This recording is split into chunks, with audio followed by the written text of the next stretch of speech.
morning, Excellencies, ladies and gentlemen. Welcome once again to Asian Vision Dialogue.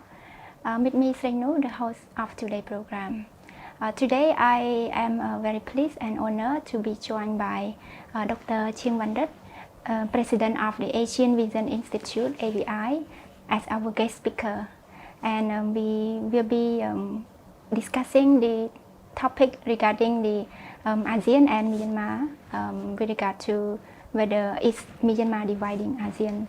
And without further delay, I would like to invite Dr. CHHEANG Vannour to our program. Greetings, Dr. Vannour. Yes.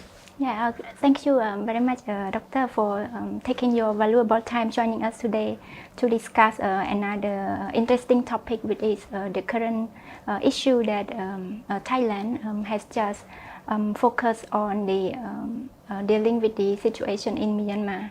And we have learned that on 19 June, Thailand hosted another, it should be the third informal regional meeting to discuss the situation in Myanmar. And I would like to ask for your kinds of overview on this meeting, whether were there any significant outcome to that or any agreement reached during this regional meeting?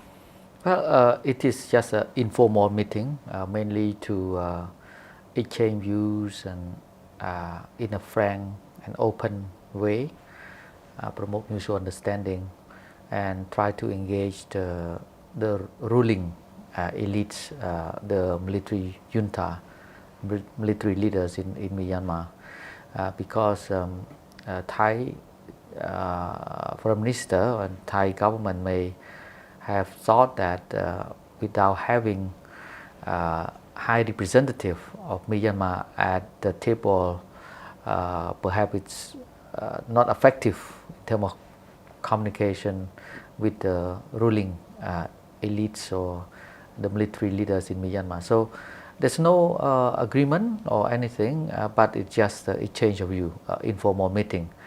Of course, Myanmar is a very complex issue, so it may take time, and the Myanmar stakeholder are the key players and the key stakeholder here to resolving the issue.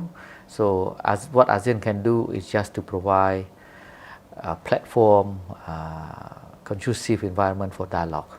All right.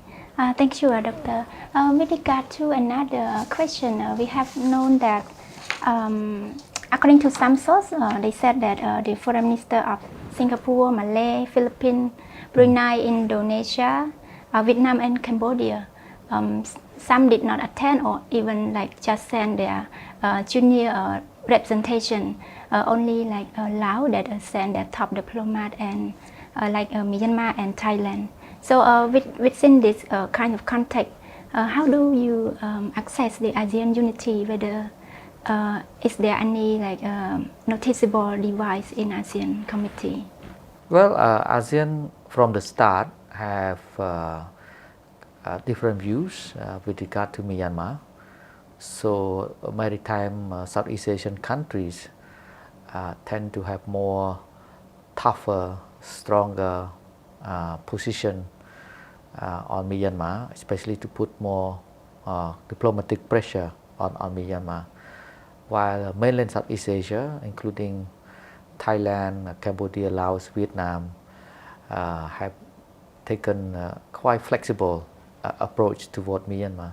So this kind of difference exists within ASEAN, but it does not necessarily lead to the division of ASEAN, because agree to disagree is part of ASEAN, unity in diversity. So we respect each other's views, but they also reach a common kind of approach toward Myanmar, the 5-point consensus, and later on they also reached a certain degree of agreement to set a time frame, concrete roadmap in order to deal with Myanmar issue. So this is a very divisive issue, but ASEAN try to hold on to this kind of ASEAN unity.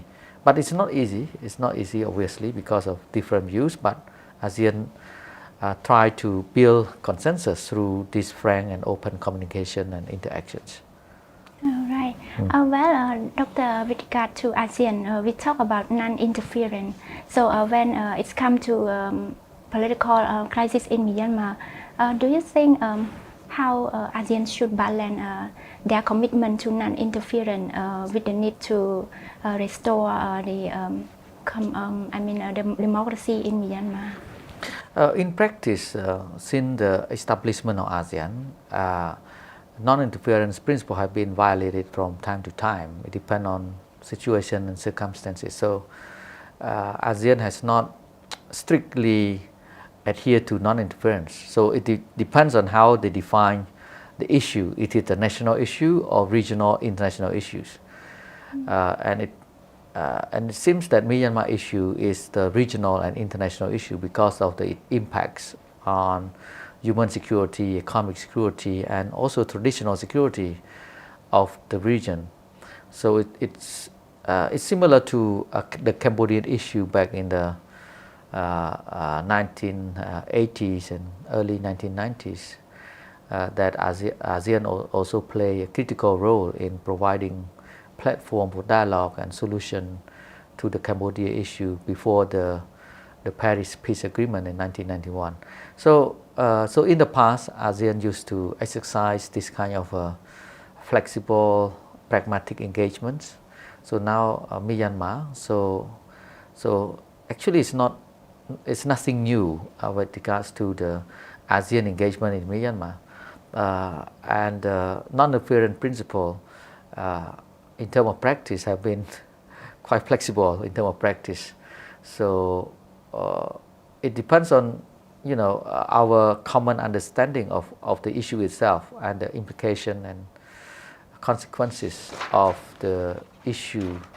So obviously Myanmar is not a national issue of Myanmar. It has regional impact and implications. So now it becomes international issue that ASEAN is compelled to engage in order to provide a solution to the problem. Oh, right. When we talk more about situation in Myanmar, we also focus on the Indonesia as a chair of ASEAN this year. So when it's come to Thailand, that they call for another informal meeting like this, some criticism have been raised for that they legitimize the power of Indonesia as ASEAN chair. So what do you think about this? Right? Well, different views on this and even divisive views on this, but my personal take is it should be regarded as a complementary mechanism to the Indonesia chairmanship of ASEAN. We need more dialogues and consultations at various levels, informal, formal, even track 1.5 or track 2, so that we can exchange frank opinions on the issue. Keep talking. Talking is better than not talking. Engagement better than isolation. So I think that should be perceived as a complementary, and we should encourage more communication channels, but not only with the military leaders, but with other stakeholders in Myanmar, including the NUG, for instance. So ASEAN also should meet and have communication with the NUG, because these NUG and the military regime are the two key stakeholders, in addition to the other ethnic armed groups and civil society, so even private sector Myanmar. I think the more multi-stakeholder engagement and dialogue we could develop and promote, the better opportunities, the more opportunity you can explore in order to provide solution. So we come to the last question for our dialogue. So looking forward, what step do you believe that ASEAN can take to overcome some division inside the community and to maintain its unity, also to address the current situation in Myanmar? Yes. I think within ASEAN, of course, we need to elaborate more on the next step and the roadmap in terms of engagement with Myanmar, the Myanmar issue. And we need to also work closely with the dialogue partners of ASEAN. Here, India and China play critical role because they are two neighboring countries of Myanmar and also very influential Asian kind of powers that could shape the directions of Myanmar issue or provide solution to Myanmar issue. In particular, in this case, China play a critical role, has a potential role to play on Myanmar issue. So ASEAN need to work within itself and also with dialogue partners in order to provide a more comprehensive solution to Myanmar, and need to engage other stakeholders, including the NUG, for instance, right? We can call informal meeting between ASEAN with the NUG, the shadow government of Myanmar, so that it can show that the political dialogue is inclusive. So ASEAN engage all stakeholders in Myanmar. It's not only the military leaders, the ruling regime now in Yangon. So that should be the way forwards. And when it comes to the cessation or of the violence, and that I think we need more commitment and political will from all concerned stakeholders. And of course, humanitarian assistance have been implemented since the Cambodia chairmanship last year, so that is also critical. But to end the violence, we cannot offer humanitarian assistance without having the kind of peaceful and stable environment, getting access to those in need.